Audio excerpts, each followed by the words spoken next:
Hey guys, it's me, Seren. And you guys probably wonder why I'm always making that face in the beginning of my videos. It's because I'm waiting to see if my camera actually turned on.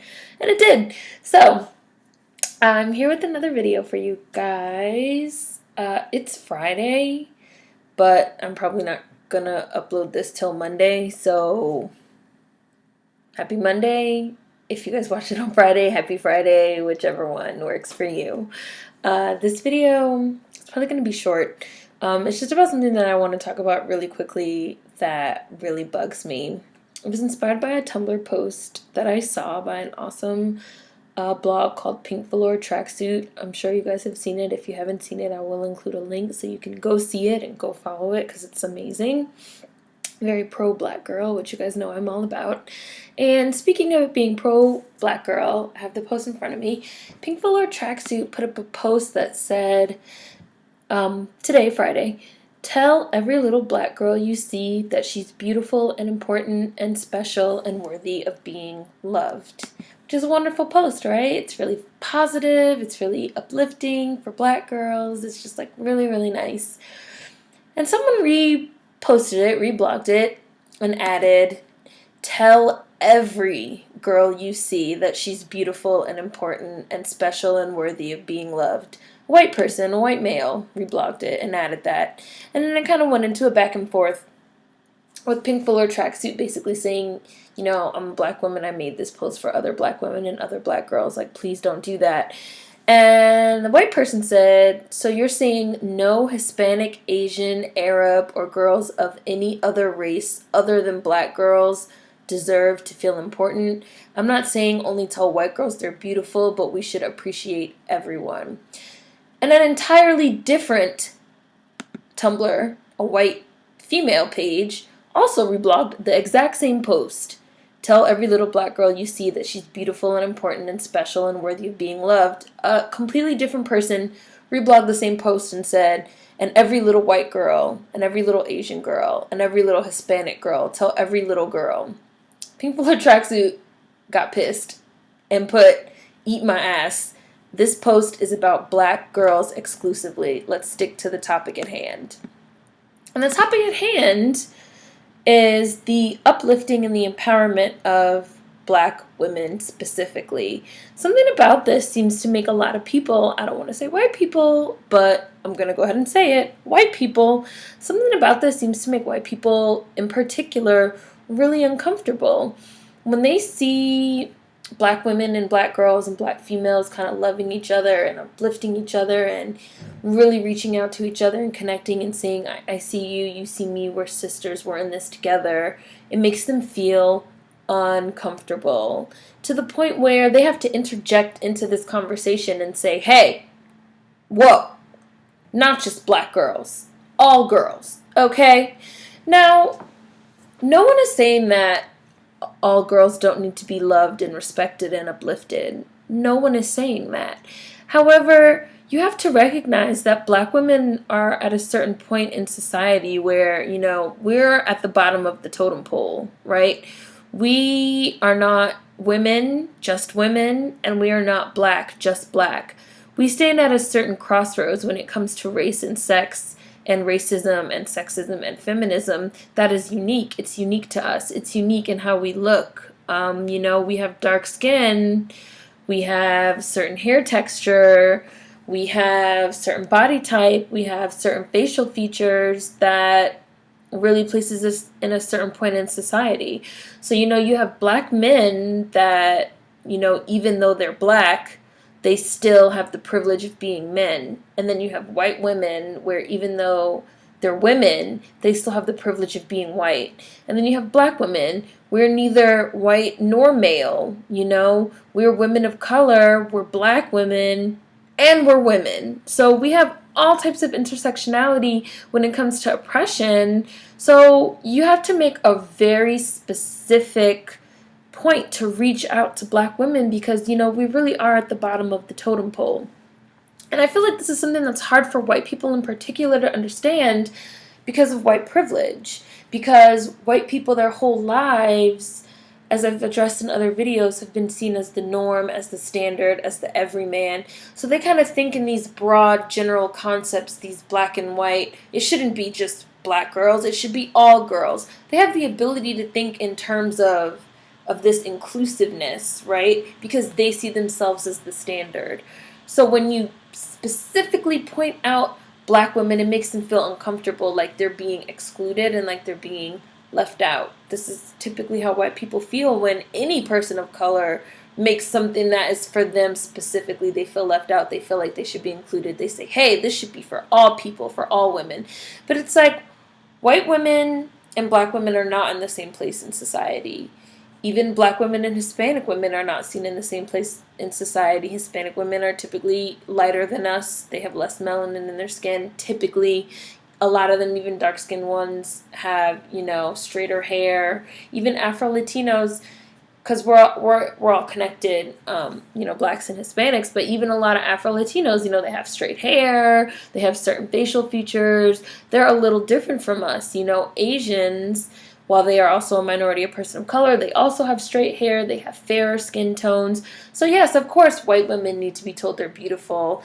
Hispanic women need to be told they're beautiful. Asian women need to be told they're beautiful. Arab women need to be told they're beautiful. But these women are already seen in a certain light, and they already meet a certain standard of beauty, which is the European standard of beauty, which falls within the white gaze, that we black women naturally, we just don't meet it. We don't have, for the most part, straight hair. Of course there's exceptions, and we're very diverse genetically, but, I'm kind of speaking broadly here. In general, we don't have straight hair. In general, we don't have light skin. In general, we don't have light eyes. In general, we're not thin, we're not skinny, even though we're in the era of the booty, whatever. We don't have the ideal body type, the ideal facial structure, the ideal skin tone, the ideal hair. Black women are, for the most part, we grow up from a young age being told that we're ugly and being told that we're worthless and being told that there isn't a place for us. There isn't a place for us in the fight against racism because we're not men.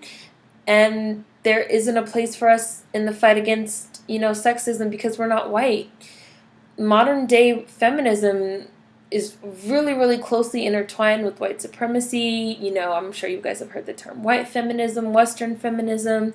One of the basic tenets of modern day feminism is taking back your sexuality, right? You have women doing the walks, like the topless walks and things like that. But, for example, that's something that a woman of color, a black woman, a Hispanic woman, doesn't have an issue with taking back their sexuality because we're seen as overly sexual. We're highly sexualized. You have the hot, spicy Latina. You have the exotic, black woman or Asian woman, or the subservient, sexually docile, Asian woman. There are a lot of sexual tropes and fetishes and hypersexual and overly sexual. These are all things and stereotypes and ideas and concepts that when the white gaze is turned on us as women of color, these are the things that people see. So how can a basic, the foundation of modern feminism, which is taking back your sexuality, apply to us? That doesn't apply to us. That's not for us. That's specifically for white women who for centuries and centuries have been seen as the Madonna, the mother figure, the chaste, pure virgin. Meanwhile, we've been seen as kind of like hypersexual animals, So black women really don't have a place in modern day feminism. We don't have a place in fighting the battle against racism. As I've said in other videos, black men have kind of become the face of this movement fighting against racism, and black women have kind of been erased and become invisible and fallen by the wayside. And this erasure of black women is an issue that is very specific to black women. That's specific to us.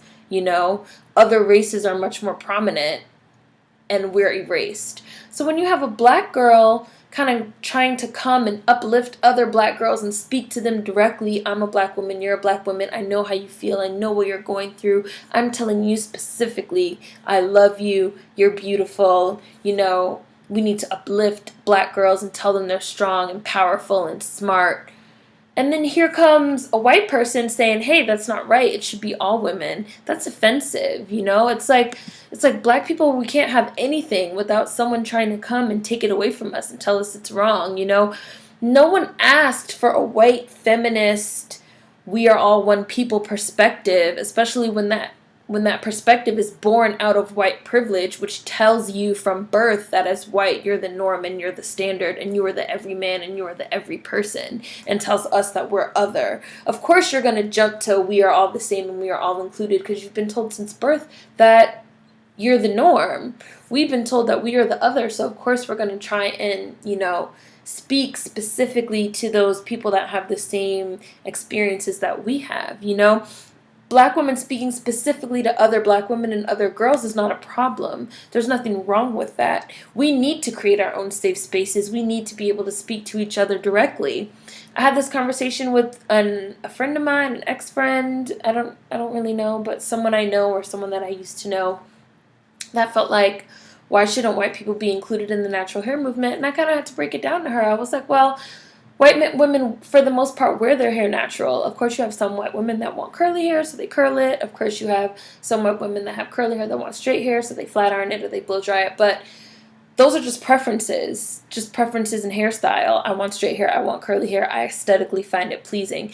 It's not the same as women of color who have deep-rooted issues and being told that we have bad hair, ugly hair, nappy hair, and we have to straighten it and we have to alter it. We can't wear it the way it naturally grows out of our head because it's unprofessional, it's unkempt. You recently had them pass that law in the army, which they quickly repealed because people protested that it was racist and unfair, saying that certain hairstyles were not acceptable. White women don't have that from birth, people telling them that their hair, the way it grows out of their head, is literally unacceptable. They're merely talking about preference and, oh, it's hard to deal with my curly hair, frizzy hair. That's not the same as having deep-seated trauma and issues surrounding hair from the time you're a baby, an infant, a child, That's not the same thing. So I had to break that down, and then I had to say, if I'm having a conversation with another Black woman about the issues that we had growing up, being told we had bad hair, ugly hair, nappy hair, the issues that we have had with our scalps from perms, the issues that we've had from sitting in a chair, having the hot comb, holding our ears down. These are shared issues between the two of us that this white woman just can't. She won't understand. She's not a part of it. She's not a part of the culture. She won't be able to understand the issues. She just won't be able to grasp it. So why should we include her in our conversation just to make her comfortable? Just so she won't feel excluded. So we need to frame our whole conversation about our experiences as Black women around a white woman's comfort level. Like, no, that's what we've been doing for too long. Everything can't be about them. Everything can't be about white people. Everything can't be about white women. Black women, we need our own safe spaces too. We need our own, ability to be individuals and to tell each other, I understand what you're going through, and I'm telling you, Black woman, a Black woman, it's going to be cool. It's going to be okay. And that's fine. And the fact that makes people feel uncomfortable to the point where they need to come bum rushing in and say all people, all women, not just Black women. It's troubling. It's disturbing. It disturbs me. It bothers me, When I see two men talking about, I don't know, pick something, when my husband and his friends talk about, I don't know, let's say barbershops and getting haircuts, There's a whole thing about women not being allowed in the barbershop. That's man talk, whatever. It's like, I might get my hair cut. I might even go to the barbershop. I've had friends with short haircuts with fades, but we didn't grow up in the Black barbershop. We didn't grow up, we're not men. We didn't grow up in that situation. So we can't bust in saying we need to be a part of this too. Think about it. Just consider it that maybe you should try to respect other people's safe spaces as women of color, as persons of color, as Black women, before you try to bust in and say, I'm claiming the space for myself and my people and all people, because really what you're saying is you're not allowed to have your own safe space. That's not for you. That's not what safe spaces have been created for, and you need to just back off and include everyone. So really just think about it before you kind of jump in and do that. Hopefully you guys understood this video. I got a comment last time saying my videos don't make sense, and they make sense to me. I don't care.